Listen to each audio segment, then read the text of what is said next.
자, 이어서 오늘의 작전 들어가 볼 텐데요. 오늘 좀 거창한 이야기를 해보려고 합니다.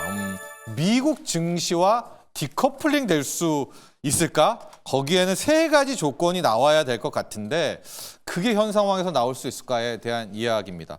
디커플링 맨날 나는 거 아니야? 그렇게 이야기하시겠죠.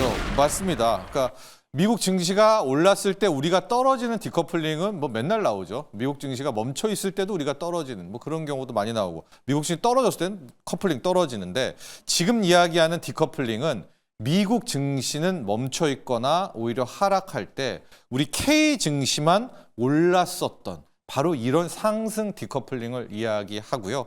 거기에는 저는 과거에 살펴봤을 때 세 가지 조건이 필요했었고 그 조건 뭐가 맞춰줘야 되는가 이제 이렇게 이야기를 해보도록 할 텐데 그런 적이 있었어 생각을 하시죠? 있었습니다. 1990년대 이후에 미국 증시가 조금 올랐거나 멈춰 있었는데 한국 증시는 대세 상승이 나왔던 게 두 번이 있었는데요. 한 번이 1993년, 94년 무려 2년간 이런 상황이 나왔었고 또 하나는 2007년. 2007년은 그래도 기억하시는 분들이 많겠죠. 정말 한국 증시가 처음으로 2천을 돌파했던 그런 시대였었는데 당시의 지수 흐름을 좀 보면 1993년, 94년 때 S&P 500. 이제 왜 S&P 500을 잡았냐면 나스닥이라든가 다우는 약간 그때 당시와 지금 달라서 S&P 500을 잡았는데 4% 올랐거든요. 2년간. 근데 당시 2년간 코스피는 57.4%가 올랐던 그런 시절입니다. 이거 사실입니다, 여러분. 당시 S&P 500, 이게 월봉으로 시가 기준으로 잡은 건데 435에서 453, 요 레벨이었는데 당시 코스피는 685에서 1차 천돌파가 됐던 1079까지 갔던 게 93년에서 94년이고 두 번째, 미국 증시가 멈춰 있거나 조금 올랐는데 우리가 크게 갔던 두 번째가 2007년이었는데 당시 2007년에 S&P 500은 4.2% 올랐습니다. 반면에 코스피는 32.5%. 그때 주역이 현대중공업입니다. 이제 지금 쪼개지기 전에 온프리를 현대중공업 하나가 받았었는데 뭐 2만 원대 주가가 40만 원이 갔었던 이제 그런 시기였었죠. 그때 당시 S&P 500은 1418에서 1478, 반면에 코스피는 1400대에서 이게 1908로 월봉 시가로 끝나지만 10월, 11월에 2007년에 2천을 돌파하는 처음으로 2천 돌파. 그러니까 처음 1000 돌파, 처음 2000 돌파할 때가 우리 한국 증시만 갔었던 이제 그런 상황이었었는데요. 그때 당시에 그런 공통점이 뭐냐? 그게 오늘의 키포인트 아닙니까? 세 가지 신호를 확인할 수가 있었는데 이제 첫 번째가 국채 금리가 급락했었던 이제 그런 시기였었습니다. 91년 1월에 이거 근데 90년대를 보면 90년대는 미국 국채 금리가 이제 추세적으로 떨어졌는데 91년 1월에는 8.45%였던 미국의 10년물 국채 금리가 93년 9월에 5.3%까지 이제 다이렉트로 떨어졌던 시절이었었고요. 2007년은 이때가 정말 중요한데 1월만 해도 4.8이었던 것이 그대로 추락을 하면서 그 다음에 3.5 이게 이제 결국은 이제 무너지게 되는 이제 그런 상황이 됐었는데 자 여러분 일단은 첫 번째 국채금리 조건을 한번 보도록 하겠습니다. 제가 이제 빨간 걸 이렇게 보여줬던 이런 부분이 여기가 지금 국채금리가 10년물 국채금리가 쭉 떨어지고 있잖아요.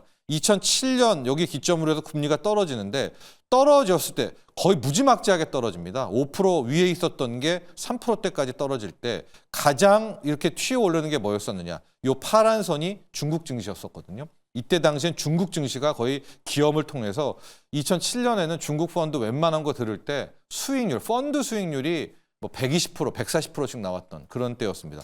뭐 종목은 300% 이상 막 나왔었던 때고요. 그리고 코스피를 여기 검은 선을 보면 이게 요거밖에 안 올랐나 하겠지만은 여러분 여기가 그 중국 증시가 워낙 올라서 그렇지 우리 1400에서 2000을 돌파했던 흐름이 바로 이 금리가 떨어졌을 때 나왔었고 이해 S&P 500은 거의 그대로 뭐 미국의 증시는 움직이지 못했던 그러니까 2007년을 놓고 보면 가장 핫한 이슈가 느닷없는 금리 하락이었어요. 미국의 금리 하락, 10년 금리. 그때 중국, 한국이 튀어오르고 오히려 미국과 선진국 지수는 멈춰 있었던 이게 이제 2007년의 흐름이었었는데 이때 2007년을 또 돌아보면 금리가 계속 이렇게 떨어지잖아요. 자고 일어나면 떨어지고 자고 일어나면 떨어지고. 근데 이때만 해도 왜 10년물 금리가 떨어지는지 여러 가지 해석이 있었거든요. 가령 지금의 미국의 10년물 금리도 뭐 경기 부진 때문에 떨어진다라고 하지만은 뭐 오히려 인플레이션이 나온다라고 해서 한켠에서는 오를 거야 또 이런 얘기가 나오잖아요.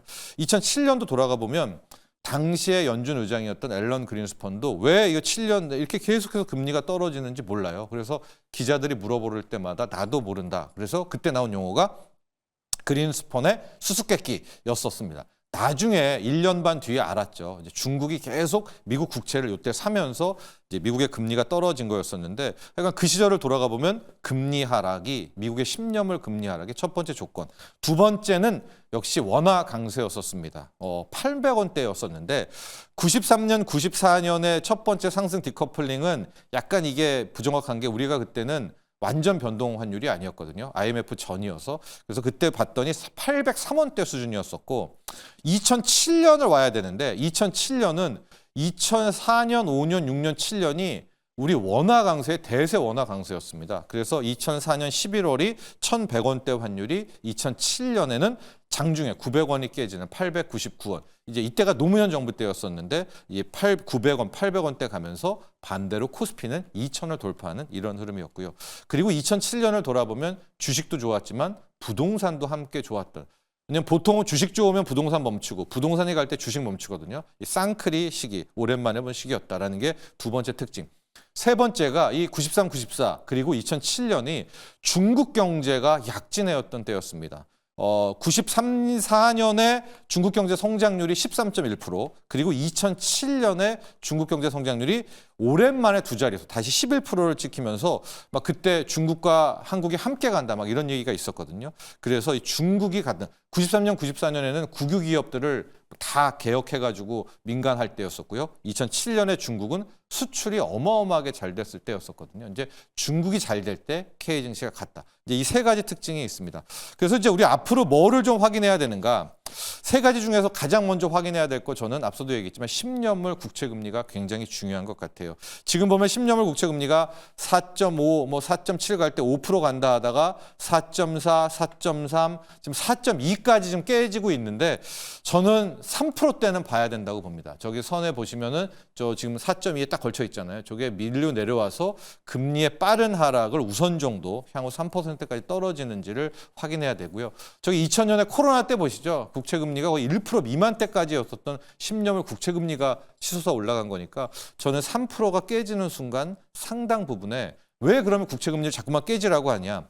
증시 자금이 일단은 채권으로 가겠죠. 이 채권 가격이 올라가니까 금리가 떨어진다는 거는 그 자금 중에 일부가 신흥국으로 무조건 빠져나옵니다. 그래서 오히려 미국의 경기 부진으로 금리 하락됐다. 그때는 신흥국, 특히 K 증시에는 호재다라고 해서 이걸 한번 봐야 되겠고요. 환율은 물어보시는데 요즘은 미국의 국채 금리와 달러가 거의 동행합니다. 선행하거나 후행하지 않거든요. 그래서 금리 하락만 나온다면 달러도 함께 빠르게 약세가 될 수 있어서 한 가지 조건만 본다면 저는 금리 하락이라고 보고 있고, 중국이 살아나냐 뭐 세 번째 조건 이야기하시겠지만은 수출로는 못 살아날 것 같아요. 그래서 저는 오히려 계속해서 말씀드리지만은 트럼프와 시진핑의 큰 광범위한 빅딜은 일단 위안화 절상을 해주고 중국이 나중에 중국한테 얻고, 중국은 위안화 절상으로 첫 번째로 중국 경제 역사상 내수를 통한 성장을 한번 하는 해가 나온다면 중국보다도 오히려 우리 K 증시가 더 살게 되는 그런 한 해를 볼 수 있을 것 같아서 저는 이제 좀 바람이 어게인 2007년 1400부터 2000을 다이렉트로 올랐던 그런 어게인 2007년을 좀 기대해 보도록 하고, 오늘이 또 앞서도 얘기했지만은 역사적인 사건이 있죠. 상법 개정안 통과 여부가 확인이 됩니다. 그래서 오늘 이야기와 함께 국내 증시에서의 반응, 흐름, 상승 디커플링에 대한 이야기도 함께 나눠봤습니다.